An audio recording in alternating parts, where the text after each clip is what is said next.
Ono ye Leonard Kajimu ye ssentebe w'eggombolola y'e Butenga mu disitulikiti y'e Bukomansimbi. Tumusanze musiri gw'emmwanyi gw'amaze ebbanga ng'alima okweyimirizawo n'ab'enju ye. Tugimanyi nnyo n'amatooke kubanga bajjajjaffe ne bakitaffe kwe baasinziira okututumuka.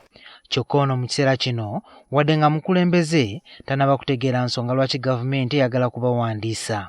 Abalingiriza ewala ne batandika okulowooza nti oba oluusi batuleetera misolo. Ono talina njawulo na Sulaiman Luyima naye nga mulimi wa mmwanyi ku kyalo Kawoko mu disitulikiti y'e Bukomansimbi. Ono byonna ebyogerwa ku nteekateeka y'okuwandiisa abalimi abiwulira mu ŋŋambo. Nze sebo nakiwulira naye nga nesikinyonyoka bulungi. Kati wabaddewo olukiiko oluyitiddwa abakulembeze mu kitundu nga bakulembeddwamu omubaka Geoffrey Kayemba Solo okwongera okulambika abalimi ku nsonga eno. Abalimi baagala gavumenti ebabuulira ensonga eri emabega w'okubawandiisa. Mutuwabule kati ngaffe abali eno wansi twewandiise oba tetwewandiisa.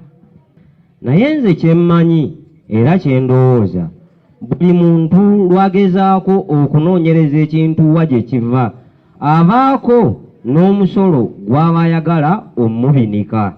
Kati mbadde nsaba otubuulire ekintu ekyo kyateesebwako mu Paalamenti oba nammwe mukiwuliridde wano. N'agamba kiddemu kiteesebweko ku Lwokubiri ddala comprehensively kubanga kyalabika nga bammemba abasinga tebakiwagira ensonga zeyawa nga tezimatiza.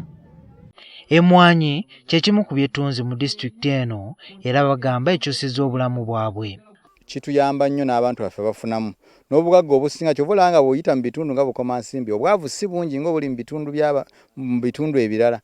Nze nagenda okutandika okwetegereza naye avulira mu mmwanyi. Taata wange yali musuubuzi wa mmwanyi ng'ate era mulimi.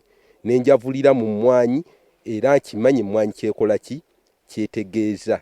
Okuwandiisa abalimi b'emmwanyi kamu ku bukwakulizo obwassibwawo akatale k'omukago gwa Bulaaya okumanya nti emmwanyi ezitundibwa ewaabwe tezirimiddwa mu bifo awasanyiziddwa ebibira. Bino byonna bigendereddwamu okukuuma obutonde bw'ensi.